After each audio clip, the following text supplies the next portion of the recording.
እነሆ ሐሳብን ጭንቀትን ለመርሳት ለመቋቋም ከሚያግዙ ነገሮች አንዱ ዚክር ማብዛት ነው። የዚክሮች ሁሉ ዋና አለቃ የሚባለው ደግሞ እንዳጠቃላይ ቁርአን ነው። አዘውትሮ ቁርአንን መቅራት፣ ቁርአንን ማስተንተን፣ ቁርአንን ማዳመጥ አካልንም መንፈስንም ያረጋጋል፣ ሰላም ይሰጣል። ከ24 ሰዓት ውስጥ አንዲት ሰዓት ለቁርአን አለመስጠት፣ ግማሽ ሰዓት ለቁርአን አለመስጠት፣ ሩብ ሰዓት ለቁርአን አለመስጠት የከሳሪነት ምልክት፣ የቀልብ መሞት መድከም ምልክትም። የሞተ ሰው ምግብ አይበላም፣ ልቡ የሞተ ሰውም ቁርአን አይቀራም። የሰው ልጅ በሕይወት ሲኖር በጤና ሲኖር ነው ምግብ የሚያምረው መጠጥ የሚያምረው፣ ርቦኛል ምግብ አምጡ የሚለው። የታመመ ሰው ምግብ እንደማይፈልገው ሁሉ በግድ እንደሚበላው ሁሉ ልቡ የታመመም ቁርአን አይፈልግም። ጭራሽ ልቡ ከሞተ ደግሞ ቁርአን ሊያስብም ትዝም ሊለው አይችልም። ታዲያ ርቦኛል ምሳ፣ ቁርስ፣ እራት ብለህ ቤት ውስጥ ምግብ ቤት የምትበላው የአላህ ባሪያ ሆይ በቀን አንዴ እንኳ ቢሆን ልባችን ቁርአን ያስፈልገዋል። ማታ ስንተኛ ቁርአን እንድንቀራ፣ ከእንቅልፍ እንደነቃን ቁርአን እንድንቀራ፣ ሶላት ውስጥ ቁርአን እንድንቀራ የተደረገውም ለዚህ ነው። ኢማናችንን ከምንመዝንባቸው ነገሮች አንዱ ቁርአን ነው። ቁርአን ሲቀራ ኢማናችን ይጨምራል። ቁርአን ይናፍቀናል፣ ቁርአን ይርበናል፣ ኢማን አለን ማለት ነው። የምንሰማው ቁርአንም ይሁን የሰው ወሬ ይሁን ምንም አይመስለን ከሆነ ማይርበን ከሆነ ቁርአን ማይናፍቀን ከሆነ ቁርአን ለመቅራት ለመስማት ማንጓጓ ከሆነ ኢማን እንደሌለን ኢማናችን እንደደከመ ልናውቅ ይገባናል። ፈስአሉ አህለ ዚክሪ ኢን ኩንቱም ላ ተዕለሙን።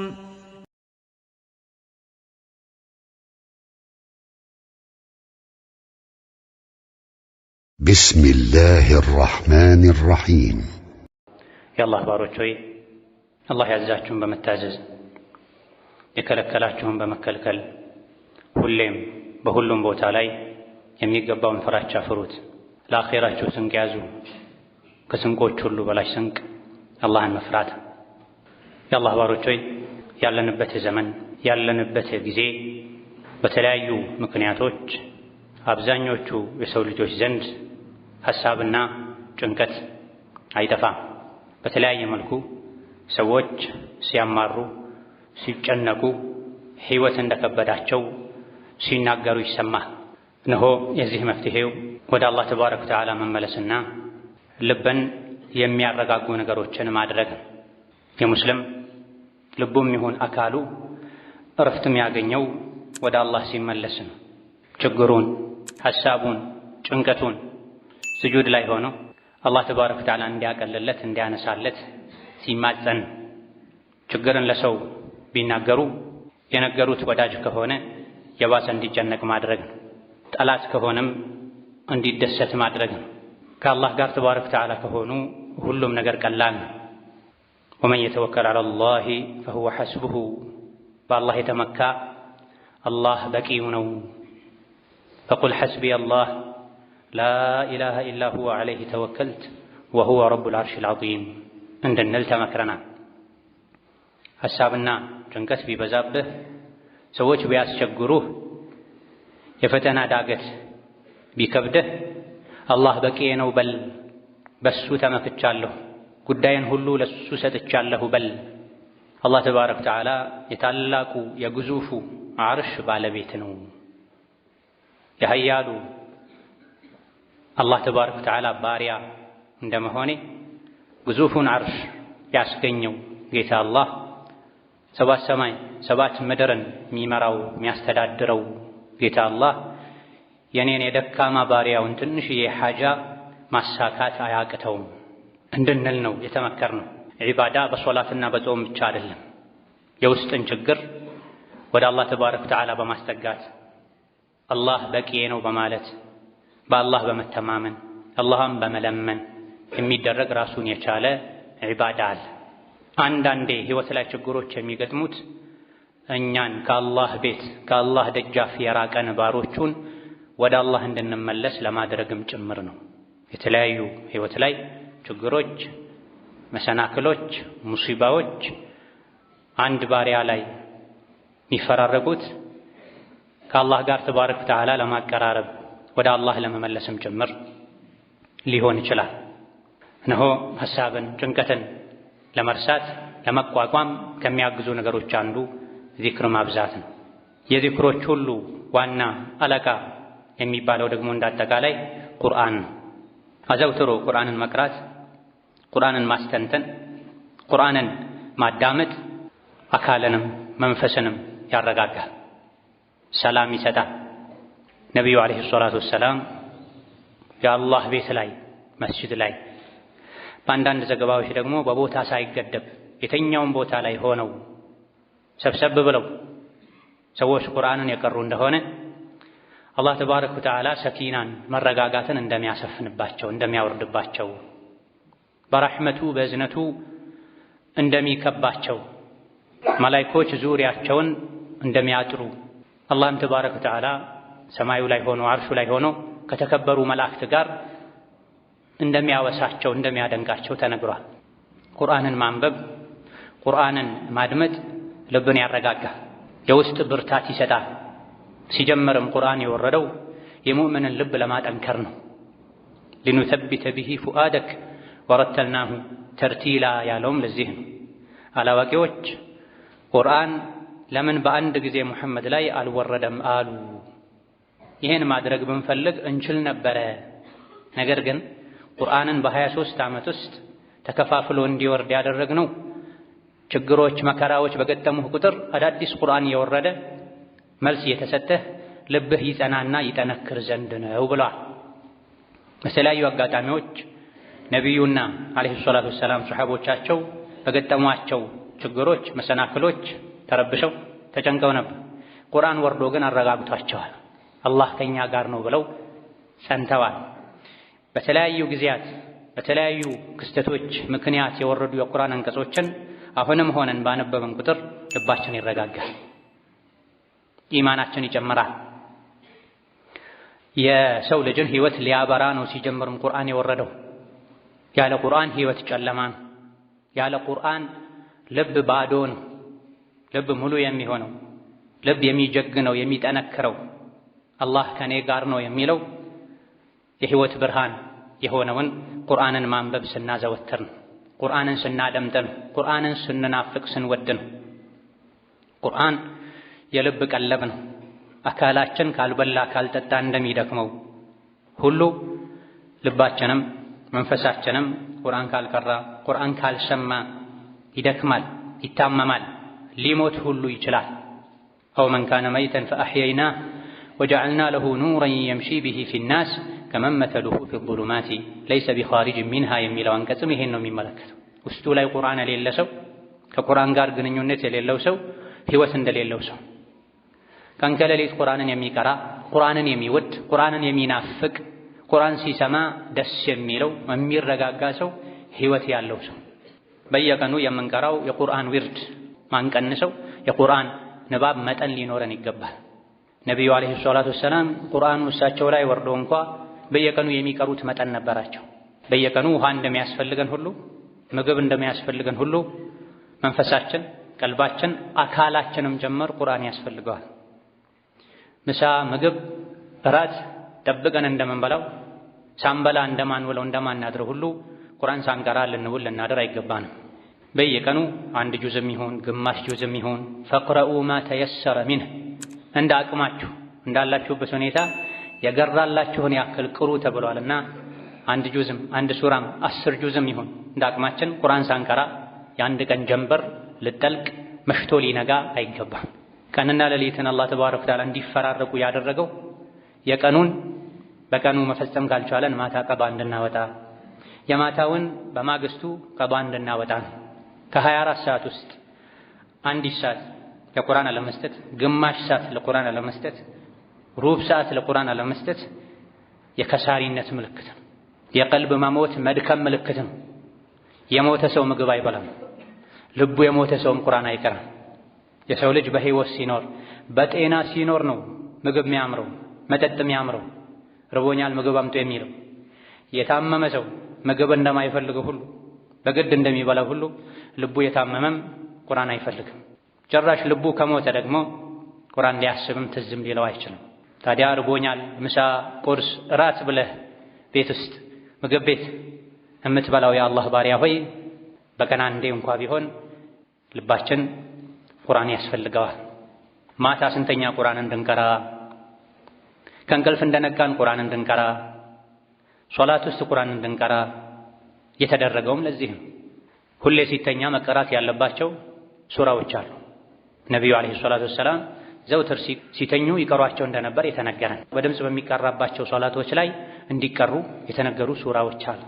ሳምንታዊ ፈጅር ላይ የሚቀሩ፣ ጁሙዓ ላይ የሚቀሩ፣ ዒድ ላይ የሚቀሩ የተመረጡ የቁርአን አንቀጾች አሉ። ወኢዛ ቁሪአ አልቁርአኑ ፈስተሚዑ ለሁ ወአንሲቱ ለዓለኩም ቱርሐሙን የተባለውም ለዚህ ነው። ራሳችሁም ቅሩ፣ ቁርአን ሲቀራ ዝም ብላችሁ አድምጡ።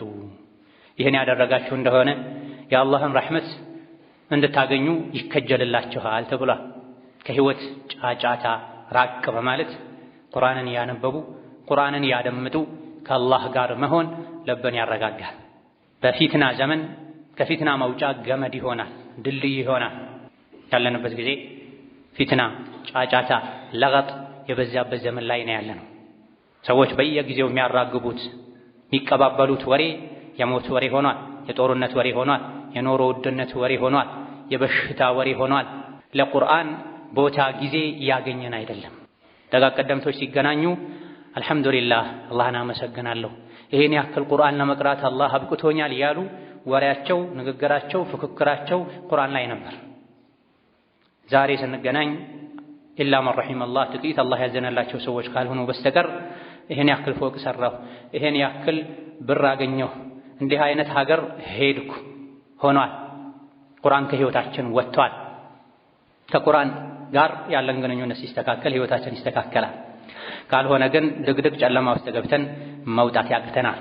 ስለዚህ ህይወታችን እንዲረጋጋ የውስጥ ሰላም እንድናገኝ የውስጣችንን ሰላም ተከትሎ አካላችን ህይወታችን የተረጋጋ እንዲሆን ከአላህ ከሰው ልጆች ጋር ያለን ግንኙነት ያማረ እንዲሆን ህይወታችን ውስጥ ለቁርአን ትልቅ ቦታ ልንሰጥ ይገባናል።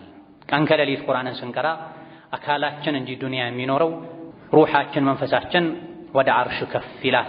ህይወት ላይ ያሉ ረብሻዎች አይሰሙንም። በቁርአን ተመስጠን እንረሳቸዋለን።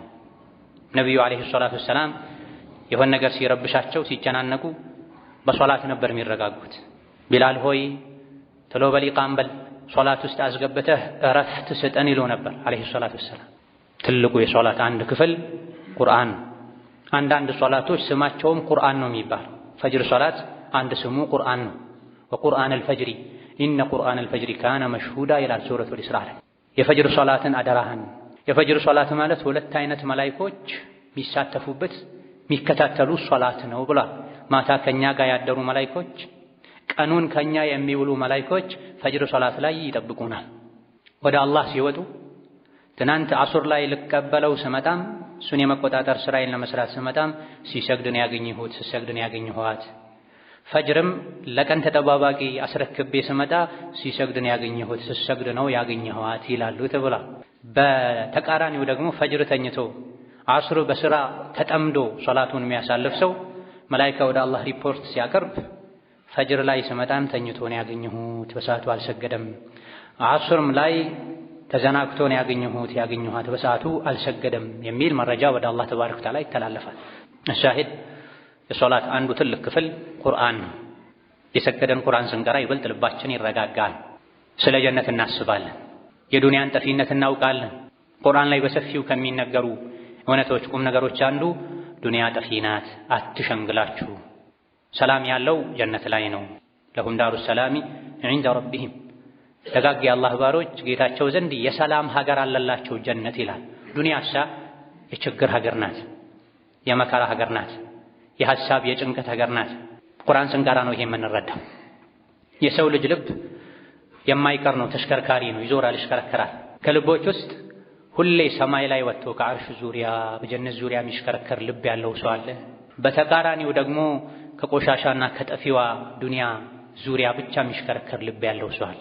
ልባችን ጠፊ ርካሽ በሆነችው ዱንያ ዙሪያ ብቻ እንዳይሽከረከር፣ ከፍ ብሎ ከአርሽ ዙሪያ እንዲሽከረከር፣ በጀነት ዙሪያ እንዲያጠነጥን የሚያደርገው አዘውትሮ ቁርአን መቅራት ነው። አዘውትሮ ቁርአን መስማት ነው። በየሳምንቱ ጁሙዓ እንድንቀራው የተመከረን ሱራ አለ፣ ሱረቱ አልካህፍ። ሱረቱል ካህፍን ቀርተን ስንጨርስ አካባቢ ኢነል ለዚነ አመኑ ወዐሚሉ ሷሊሓት ካነት ለሁም ጀናቱል ፊርደውሲ ኑዙላ የሚል አንቀጽ እናነባለን። እነዚያ ያመኑ መልካም ስራን በየአይነቱ በቋሚነት የሰሩ ጀነቱል ፊርደውስ ለነሱ እንግዳ መቀበያ ሆና ተዘጋጅታ እየጠበቀቻቸው ነው። እዚያ ከገቡ በኋላ ዳግም መውጣትን አይፈልጉም፣ ሁሌም በደስታ ይኖራሉ ይላል። በየሳምንቱ ይሄን ሱራ በጥሞና ያነበበ ሰው የዱንያ ብልጭልጭ አይሸነግለው። የዱንያ ብልጭልጭ አስደሳች ነገሮችን ቢያገኝ ነገ ፈራሽ እንደሆነ ያውቃል። ባያገኝ ቢያጣ የጀነቱ እንደሚክሰው በጀነት እንደሚካስ ያምናል። ስለዚህ ልባችን ሁሌ በጀነት ዙሪያ እንዲያስብ፣ ከዓርሽ ከሰማይ ዙሪያ እንዲሽከረከር፣ ጭንቀቱ ሐሳቡ ሰማያዊ እንዲሆን ቁርአን ነው የሚያደርገው። ከቁርአን የራቀ ሰው ሐሳቡ ሁሌ ምድራዊ ነው። ሁሌ ዱንያን ብቻ የሚያስብ፣ ከዱንያ አልፎ አርቆ አሻግሮ ማሰብ የማይችል ሰው ሲሞትም ወደ ታች ነው የሚወርደው፣ አስፈለ ሳፊሊ። በቁርአን አድጎ ከፍ ብሎ ሐሳቡ ከዓርሽ ከጀነት ጋር ያያያዘ ሰው ደግሞ ሲሞት ሩሑ ወደ ሰማይ ነው የምትወጣው። ሞቶ አካሉ ዱንያ ላይ ቢቀበርም የቂያማ ቀን ላይ የሚኖረው ጀነት ነው። ጀነት ያለው ላይ ነው። ነቢዩ ዓለይሂ ሰላቱ ወሰላም አንዳችሁ አላህን ሲጠይቅ ጀነተል ፊርደውስን ይጠይቀው። ጀነተል ፊርደውስ ማለት ምርጡ ጀነት ነው። የጀነተል ፊርደውስ ጣሪያው የአላህ ዓርሽ ነው ያሉት ለዚህ ኢነል አብራረ ለፊ ዕልይን፣ ደጋጎች የአላህንም የሰውንም ሐቅ የሚጠብቁ ዕልይን ላቸው ከፍ ብለው ነው የሚኖሩት ብለዋል አላህ ተባረከ ወተዓላ። አለዚነ አመኑ ወተጥመኢኑ ቁሉቡሁም ቢዚክሪላህ አላ ቢዚክሪላሂ ተጥመኢኑል ቁሉብ ይላል ቁርአኑ። እነዚያ ያመኑ ልቦቻቸው አላህን በማስታወስ ይረጋጋሉ። ንቁ ሰዎች ሆይ ስሙ፣ አላህን በማውሳት ልቦች ይረጋጋሉ ይላል። የዚክር ትልቁ ቁርአንን መቅራት፣ ቁርአን ያስታወሰንን ማስታወስ፣ ቁርአን የገሰጸንን ምክር መቀበል፣ ቁርአን ያስጠነቀቀንን መጠንቀቅ። ኢነመል ሙእሚኑነ አለዚነ ኢዛ ዙኪረላሁ ወጅለት ቁሉቡሁም ወኢዛ ቱሊየት ዐለይሂም አያቱሁ ዛደትሁም ኢማና ወዐላ ረቢሂም የተወከሉን የሚል አንቀጽም አለ። እውነተኛ አማኞች ከሆናችሁ አላህን ፍሯል። በምንድን ነው ማውቀው እውነተኛ አማኝ መሆኔን ያልክ እንደሆነ እውነተኛ አማኞች ማለት እነዚያ አላህ ሲባል ልባቸው የሚፈራ የሚደነግጡ ናቸው። የቁርአን አንቀጽ ሲነበብላቸውም ኢማናቸው የሚጨምር፣ በሁሉም ጉዳያቸው ላይ በአላህ ብቻ የሚመኩ ናቸው ይላል። ኢማናችንን ከምንመዝንባቸው ነገሮች አንዱ ቁርአን ነው። ቁርአን ሲቀራ ኢማናችን ይጨምራል። ቁርአን ይናፍቀናል፣ ቁርአን ይርበናል፣ ኢማን አለን ማለት ነው። የምንሰማው ቁርአንም ይሁን የሰው ወሬ ይሁን ምንም አይመስለን ከሆነ ማይርበን ከሆነ ቁርአን ማይናፍቀን ከሆነ ቁርአን ለመቅራት ለመስማት ማንጓጓ ከሆነ ኢማን እንደሌለን ኢማናችን እንደደከመ ልናውቅ ይገባና። በተለይ ከፊት ለፊታችን ረመዳን እየመጣ ነው። ረመዳን የቁርአን ወር ነው። ቁርአን መውረድ የጀመረበት ወር ነው። ነቢዩ ዓለይሂ ሰላቱ ወሰላም ረመዳን ላይ ቁርአንን በተደጋጋሚ ከጅብሪል ጋር ይማማሩ ነበር።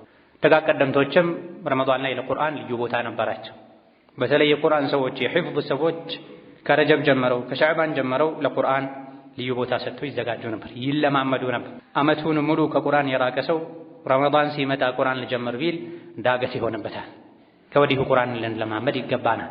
ረመዳን ላይ ስንቀራው ይጥመን ዘንድ ምላሳችን ለቁርአን ዝግጁ ይሆን ዘንድ አሁኑኑ ቁርአንን መቅራት ልናዘወትር ይገባናል። ቁርአን የአላህ ባሮች ሆይ የሙእምን የልቡ ፈውስ ነው።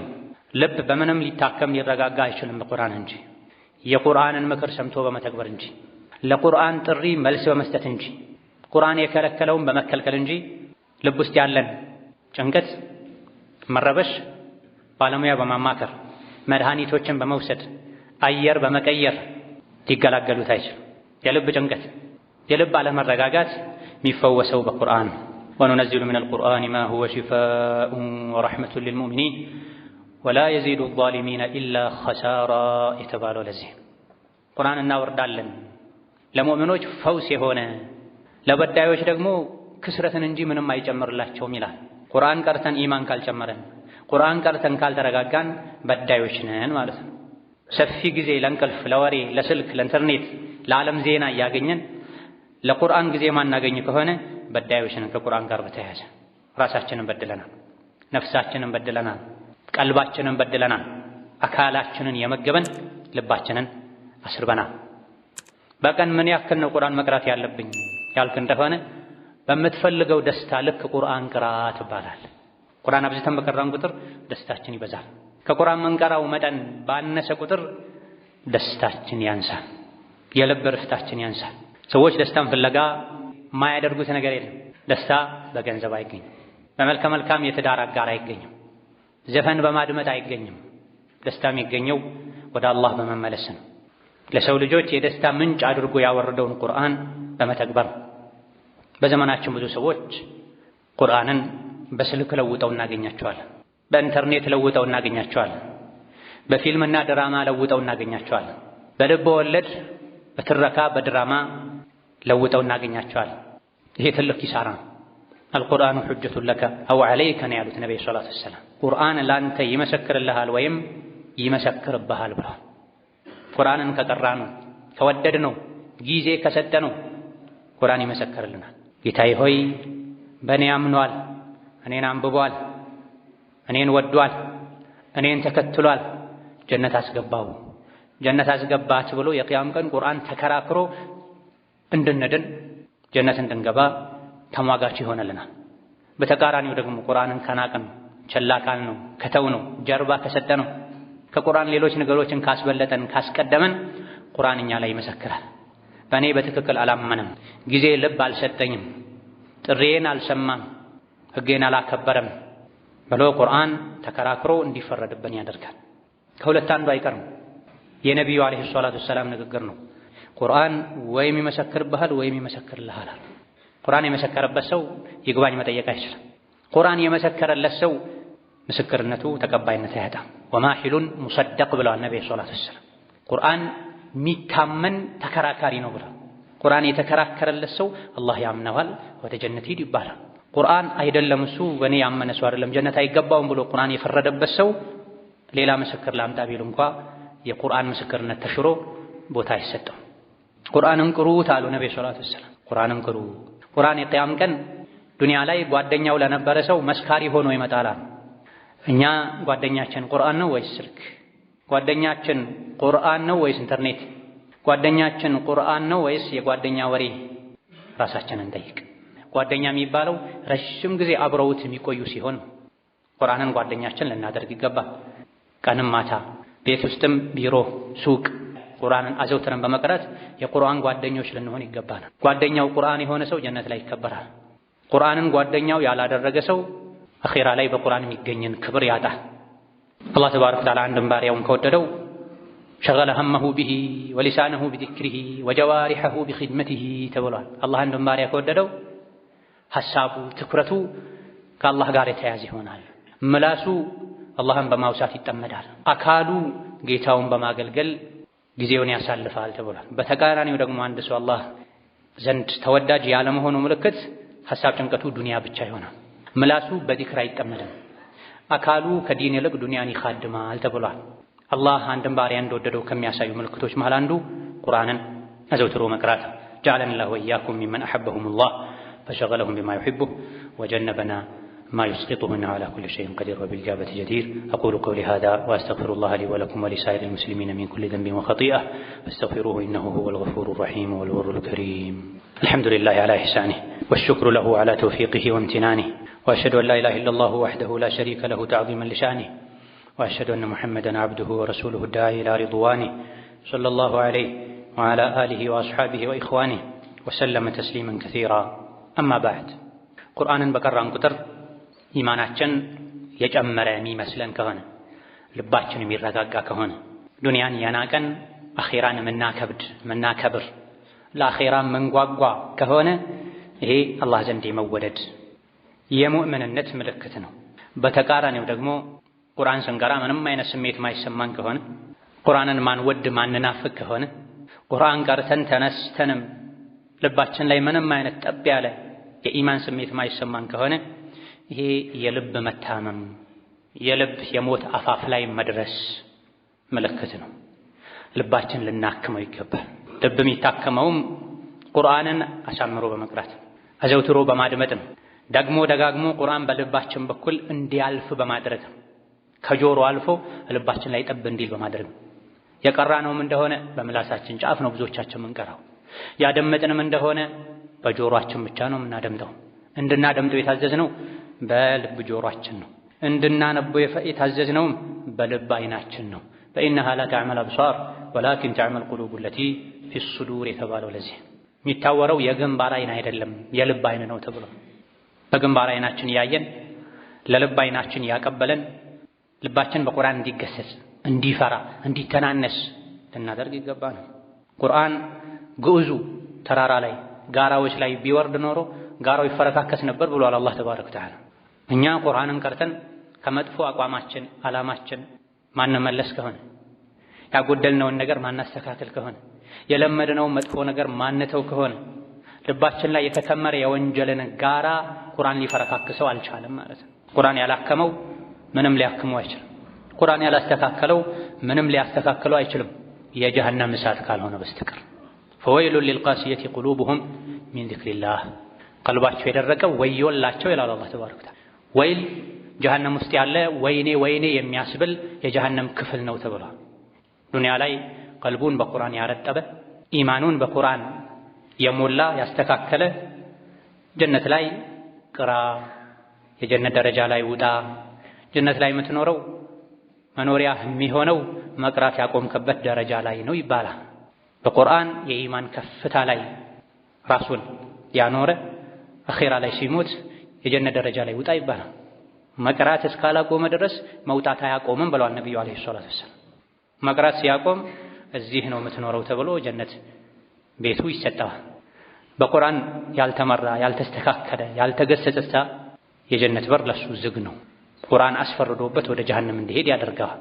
የአላህ ባሮች ሆይ ቁርአን ከአላህ ጋር ተባረከ ወተዓላ ያለ የሚያዋጣ ትርፋማ የሆነ ንግድ ነው። መን ቀረአ ሐርፈን ሚን ኪታቢላህ ፈለሁ ቢሃ ሐሰና። ከአላህ ኪታብ ከቁርአን አንዲትን ፊደል የቀራ ሰው በአንዱ ፊደል አንድ አጅር ያገኛል። አንዱ አጅር ደግሞ በ10 ይባዛለታል፣ እስከ 700ም ሊደርስለት ይችላል ብለዋል ነብዩ አለይሂ ሰላቱ ወሰላም። አቡ ዘር አልጊፋሪ ረዲየላሁ ዐንሁ ወአርዳህ ባስተላለፉት ሙስሊም መዘገቡት ሐዲስ ላይ ነብዩ አለይሂ ሰላቱ ወሰላም ጌታ አላህ ብሏል አሉ። ምን አለ አላህ? መን ጃአ ቢልሐሰነቲ ፈለሁ 10 አምሳሊሃ ወአዝየዱ። አንዲትን መልካም ሥራ ይዞ ወደ እኔ የመጣ ሰው በ10 አባዝቼ እሰጠዋለሁ፣ ወአዝየዱ ከዛም በላይ አደርግለታለሁ። ወመን ጃአ ቢሰይአቲ መጥፎ ሥራ ደግሞ ሰርቶ ወደ እኔ የመጣ ሰው ሰይአቱ ሚስሉሃ አው አግፊር። አንድ መጥፎ ሥራ ሰርቶ የመጣ በአንድ መጥፎ ሥራው ነው የምጠይቀው ልምረውም እችላለሁ ብሏል አላህ። ወደ እኔ አንድ ስንዝር የቀረበ እኔ ወደሱ አንድ ክንድ ቀርባለሁኝ። ወደ እኔ ቀስ ብሎ የተራመደ የመጣ ሰው እኔ ወደሱ እየፈጠንኩ መጣለሁኝ ብሏል አላህ። ቁርአን በመቅራት ዚክር በማድረግ ዱዓ በማድረግ ሶላት በመስገድ ወደ አላህ ልንቃረብ ይገባል። ትንሽ ወደ አላህ ከቀረበን አላህ አብዝቶ ወደሱ ያቀርበናል፣ እሱ ራሱ ይቀርበናል። ስንጠይቀው ይሰጠናል፣ እስትግፋር ስናደርግ ይምረናል። ከሱ ስንርቅ ረሕመቱ ከኛ ይርቃል። ጠላታችን ሸይጣን አንስቶ ወደሱ ያቀርበናል። ቁርአን አንድ የአኺራ ንግድ ነው። በአንዱ ፊደል 10 ሐሰና ይገኛል። አሊፍ ላም ሚም። እኔ አንድ ፊደል ነው አልልም አሉ ነብዩ ሰለላሁ ዐለይሂ ወሰለም። ይልቅ አሊፍ ለብቻው ላም ለብቻው ሚም ለብቻው እንደ ፊደል ተቆጥሮ አሊፍ ላም ሚም ሲል አንድ ሰው በትንሹ ከእያንዳንዱ ፊደል ይሄ ደግሞ በ10 ተባዝቶ 30 ሐሰና ያገኛል። እስከ 700 እጥፍ ድርብ ሊሆን ይችላል ብላ። ታዲያ ቁርአን መቅራት ያልቻለ ከሳሪ ሰው ራሱን የጎዳ ሰው ነው። የራሱ ሚዛን ነው የሚጎድለው። ከአኺራ በፊት እዚሁ ዱንያ ላይም የራሱ ልብ ነው መረጋጋትን የሚያጣው። ጭራሽ ደግሞ ቁርአን የማይቀራ ቁርአን የማይወድ እኔ መቅራት አልችልም ወላጆቼ አላስቀሩኝም ብሎ ሌላ የዱንያን አህዋሎች ሁኔታዎች ገጽ በገጽ የቀራ ያነበበ የሞከረ ችግሮችን ሁሉ የተጋፈጠ ቁርአን መቅራት አልችልም ብሎ በህይወቱ አንዴ እንኳን ቁርአን ማይቀራ ለቁርአን ቦታ የሌለው ሰው እድለቢስ ስለሆነችው ነፍሱ ሊያለቅስላት ይገባል። ባጣው የመልካም ሥራ ተራራ ልክ ሊቆጭ ይገባል። ባጣው ቁርአን በሚያስገኘው የልብ መረጋጋት ልክ ሊያዝን ይገባል ራሱ። ያለ ቁርአን ሙስሊም ህይወት የለውም። አሳ ያለ ውሃ ህይወት እንደሌለው ሁሉ ያለ ቁርአን የሚኖር ህይወት ከሙታን ህይወት ማይተናነስ። ሙታን መልካም ስራ ሰርተው ከሄዱ ሙታን አይባሉም እነሱ። ሙት የሚባለው እዚህ ዱንያ ላይ ያለ ቁርአን የሚኖር ሰው፣ ያለ ዚክር የሚኖር ሰው፣ አላህን ሳያስታውስ አኺራን ሳያስታውስ ቀብርን ሳያስታውስ የሚኖር ሰው የሞተ ሰው። ከሚወዱት ሰው ጋር ሲያወሩ ከሚገኝ ደስታ የበለጠ ቁርአን የቀሩ ከአላህ ጋር በመነጋገር የሚገኝ ደስታ አለ። ይሄ በገንዘብ አይገኝም፣ ወደ አላህ በመመለስ ቁርአንን በመቅራት እንጂ። የመቅራትን የማንበብን አቅም አላህ የሰጣቸው ሰዎች ሌላን የሰው ወሬ ከሚያነቡ ከሚያደምጡ አብዛኛውን ጊዜያቸው ከቁርአን ጋር ሊያደርጉ እስከ ዛሬ መቅራት ያልቻሉ ወላጆቻቸውን ከማማረር ይልቅ አሁንም የትኛውም ዕድሜ ላይ ቢሆኑ ቁርአን ወደ መቅራት ፊታቸውን ሊያዞሩ ሊሞክሩ ይገባል። ጊዜው ሳያልፍ በፊት ቁርአንን ቸላ ያለ አላህ ከረሕመቱ ቸላ ይለዋል ተብሏል። ወመን አዕረض ዐን ዚክሪ ፈኢነ ለሁ መዒሸተን ضንካ ተብሏል። ከቁርአን ቸላ ያለ የተጣበበ ህይወት አለለት ለሱ ተብሏል። መረጋጋትን የማጣት አንዱ ሚስጥር ከቤታችን ከልባችን ቁርአን ርቋል። ብዙ ቤቶች ላይ የፖለቲካ ትንተና ወሬ ነው የሚሰማው፣ የዘረኝነት ወሬ ነው የሚሰማው፣ የዱንያ ወሬ ነው የሚሰማው። ትንንሽ ህፃናት ልጆች ሳይቀሩ የሚያወሩት ስለ መኪና ሞዴል ነው፣ ስለ ልብስ ፋሽን ነው፣ ስለ ቁርአን ሱራ ሳይሆን ይሄን ያክል ሐፈፍኩ ይሄን ያክል ሰማሁ ሳይሆን ቤታችንን በቁርአን ልንሞላ፣ ልባችንን በቁርአን ልንሞላ፣ ልጆቻችን ቁርአን ልናስቀራ፣ ራሳችንም ቁርአን ልንቀራ ልናደምጥ ይገባናል። اللهم صل وسلم وبارك على عبدك ورسولك محمد وعلى آله وأصحابه وأتباعه وسلم تسليما كثيرا. اللهم أعز الإسلام والمسلمين وأذل الشرك والمشركين ودمر أعداءك أعداء الدين. اللهم اجعل هذا البلد آمنا مطمئنا وسائر بلاد المسلمين. اللهم آمنا في دورنا وأوطاننا ولا تسلط علينا بذنوبنا من لا يخافك فينا ولا يرحمنا. اللهم حبب إلينا الإيمان وزينه في قلوبنا وكره إلينا الكفر والفسوق والعصيان واجعلنا من الراشدين. اللهم اجعلنا من أهل القرآن، اللهم اجعلنا من أهل القرآن الذين هم أهلك وخاصتك. ربنا اغفر لنا ولوالدينا ولمشايخنا ولجميع المسلمين. اللهم فرج هم المهمومين ونفس كرب المكروبين واقض الدين عن المدينين واشف مرضنا ومرضانا ومرضى المسلمين واشف مرضنا ومرضانا ومرضى المسلمين وارحم موتانا وموتى المسلمين برحمتك يا أرحم الراحمين. آمين والحمد لله رب العالمين.